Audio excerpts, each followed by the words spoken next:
کوئی پتہ نہیں ہے کہ کوئی کسی آپ وزیر کا اسکینڈل بریک کریں جو وزیر رہا ہے اور پتہ چلے وہ تو لاڈلا تھا، وہ تو پیارا تھا اور آپ کے گلے پڑ جائے ساری چیز. تو مسئلہ یہ ہے بہت نوکریاں بیچی گئی ہیں، کروڑوں اربوں بنائے گئے ہیں، جو یونیورسٹیاں منظور ہوئیں، جو میڈیکل کالج منظور ہوئے، سب چیزیں کھلنے جا رہی ہیں، سب چیزیں. اگر کچھ وکلا تگڑے ہوں، اور یہ ویسے چاہیے جو بیوروکریٹس ہیں اگر ملک کے ساتھ وہ تھوڑے سے بھی سنسیئر ہیں، تو جو اگر ایک بیوروکریٹ ان چوروں ڈاکوؤں لٹیروں کے ساتھ ملا ہوا تھا اور اس نے ان چوروں ڈاکوؤں لٹیروں کے ساتھ مل کے اس کو راستہ دکھا کے اور کرپشن لوٹ مار کی ہے خود بھی اور ان کو بھی کروائی ہے، تو اسی دفتر میں 10-12 اور بھی تو بیٹھے ہوں گے نا جو اس بارے میں انفارمڈ ہوں گے. تو ان کا کام نہیں ہے کہ آپ کم از کم وہ اپنا نام وہ کیے بغیر کسی بھی صحافی کو جس پہ ان کو اعتماد ہے اس کو کوئی ڈاکومنٹس دے دیں، اس کو کوئی انفارمیشن دے دیں، تاکہ یہ چوری اور ڈکیتی جو اس ملک کے ساتھ پچھلے 15-16 ماہ میں ہوئی ہے، کیا پاکستان کے لوگ اتنا بھی ڈیزرو نہیں کرتے کہ کوئی بیوروکریٹ جو حلال کھانے والا ہے وہ کسی صحافی کو کچھ چیز دیتے کہ یہ 2 نمبری یہ کر کے گئے ہیں تاکہ وہ رپورٹ ہو. اور ایک ظاہر ہے ایک دباؤ تو بڑھے گا نا، دباؤ بڑھے گا، شاید کہیں نہ کہیں پہ یہ ان چوروں ڈاکوؤں لٹیروں کا کوئی اسکینڈل اس طرح کی اس کے اوپر کارروائی ہو جائے اور شاید کسی کو سزا مل جائے. ویسے تو امکان نہیں ہے کہ ہو، لیکن کچھ بہرحال بیوروکریٹس کو ملک کے ساتھ اتنا ہی تو ملک یہ ڈیزرو کرتا ہے، کم از کم پاکستان پہ اتنا تو رحم کر لیں کہ کم از کم جو یہ 15-16 ماہ میں ہوئے تھوڑے سے کوئی ڈاکومنٹس، کوئی ثبوت، کوئی چیز میڈیا کو دیں، میڈیا کو بتائیں. میڈیا رپورٹ نہیں کرے گا، ڈیجیٹل میڈیا رپورٹ کرے گا، سوشل میڈیا رپورٹ کرے گا، تاکہ تھوڑا سا اس قوم کے سامنے آنا چاہیے. ویسے تو قوم کو پتہ ہی ہے کہ جو یہ ملک کے ساتھ کر کے گئے ہوں گے بہت بھیانک کر کے گئے ہوں گے، لیکن جو چیزیں میں سن رہا ہوں وہ آپ کی سوچ سے زیادہ بھیانک ہیں جو یہ کر کے گئے ہیں. پھر اسی طرح سے اطلاعات مل رہی ہیں کہ 15-16 ماہ میں جو انہوں نے کیا ہے، اب فائلیں بن رہی ہیں، چیزیں بن رہی ہیں، احتساب ہوتا ہے نہیں ہوتا، یا وہ فائلیں بھی ان کو دکھا کے ان کو بلیک میل کرنے کے کام آئے گی، یہ نہیں کچھ کہا جا سکتا، لیکن فائلیں بننا شروع ہو گئی ہیں. اور پھر سمر عباس صاحب نے جو ٹویٹ کیا ہے، سمر عباس صاحب جو ہے ہم نے اس پہ پروگرام کرتے ہیں، بڑے زبردست صحافی ہیں اور بڑے زبردست رپورٹر ہیں، بڑے زبردست اینکر ہیں. سید سمر عباس صاحب نے ٹویٹ کیا کہ KPK کے بعد PPP اور نون لیگ کو ایک جھٹکا آزاد کشمیر میں بھی لگنے کا امکان ہے.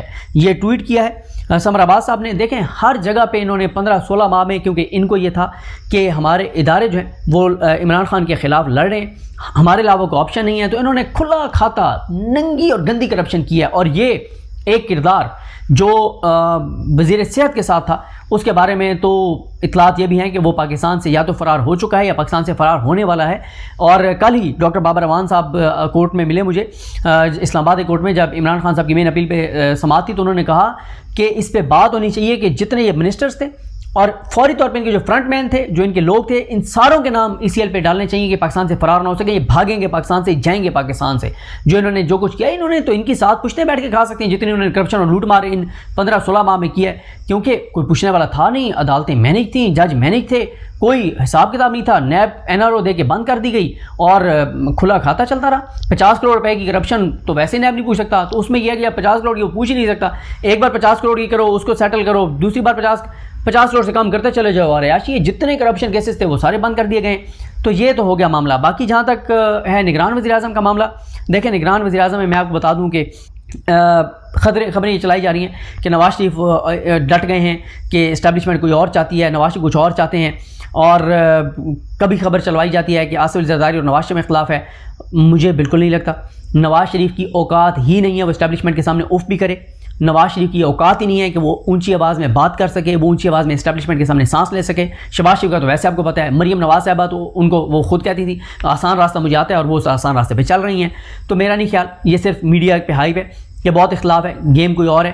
جو اسٹیبلشمنٹ کہے گی وہی وزیر اعظم ہوگا، نہ تو ان پولیٹیکل پارٹیز کی کوئی اوقات ہے، اس لیے کہ یہ اتنے کرپٹ ہیں، یہ اتنے چور ہیں، یہ اتنے ڈاکو ہیں، یہ اتنے لٹیرے ہیں کہ یہ کھڑے نہیں ہو سکتے اپنی بات منوانے کے لیے. کیونکہ یہ بات اسٹیبلشمنٹ کو نہیں پتہ کہ اگر یہ کو نام دے رہے ہیں کہ اس کو وزیر اعظم بنا دیں تو اس لیے تو نہیں دے رہے نا کہ ملک سے فائدہ ہوگا. یہ تو اس لیے کہ ہماری جو چوری ڈکیتی لوٹ مار ہم نے کیا ہے اس کے اوپر حساب نہ ہو، اس کے اوپر احتساب نہ ہو، ہمارے کام ہوتے رہیں، ہمارا مال پانی چلتا رہے، ہمارے کچن چلتے رہیں، ہمارا پیسہ چلتا رہے، اس سے یہی کام کروائیں گے.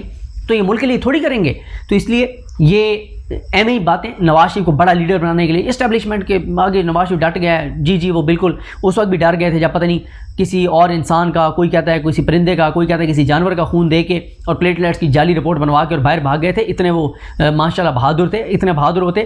جو شخص اپنے بھائی کی حکومت ہوتے ہوئے پاکستان واپس نہ آئے اس کی دلیری کا اسی سے آپ اندازہ لگا لیں. میں نہیں سمجھتا کوئی اختلاف ہے، کوئی اختلاف نہیں ہے. ڈیلینگ کے مجھے نہیں سمجھ آتی کہ کیوں، ابھی ویسے ٹائم ہے، کوئی اور معاملہ ہوگا، کوئی اور چکر ہوگا. اختلاف والی بات نہیں ہے کیونکہ نواز شریف کی اتنی جرت ہے ہی نہیں اختلاف والی.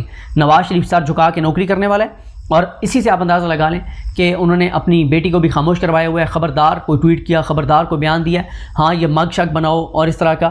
اور اب میرا خیال ہے مریم نواز صاحبہ کو ایک جو ہے وہ یوٹیوب چینل بنانا چاہیے، اور وہ جاتی عمرہ میں کتے بھی رکھے ہوئے ہوں گے، بلیاں بھی رکھی ہوئی ہوں گی، پرندے بھی رکھے ہوئے ہوں گے، ان کے اوپر ویڈیوز کریں، ان کے اوپر ایک یوٹیوب چینل بنائیں، وہ چیزیں کریں.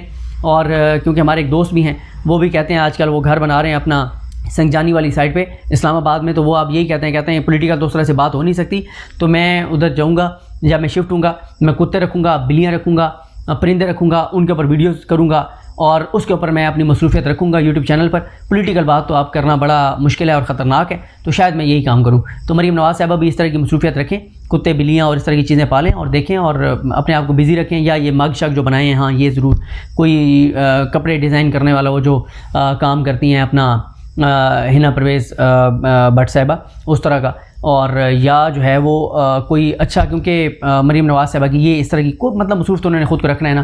ویسے تو مجھے پورا یقین ہے کہ وہ کسی اور نام سے ٹویٹر اکاؤنٹ ہوگا، اس سے بہت سے ٹویٹس بھی کر رہی ہوں گی، اور ہو سکتا ہے اداروں کے خلاف بھی ٹویٹس کر رہی ہوں، کیونکہ وہ رہ نہیں سکتی بہرحال اپنا غصہ ایکسپریس کیے بغیر. جہاں پہ انہیں کچھ غصہ آتا ہوگا وہاں سے ٹویٹس بھی کر رہی ہوں گی. ویسے اپنے اکاؤنٹ سے تو وہ بالکل بہترین انداز میں چل رہی ہیں، اور بیان بھی وہ کوئی نہیں دے رہی، پولیٹیکل ایکٹیویٹی بھی کوئی نہیں کر رہی.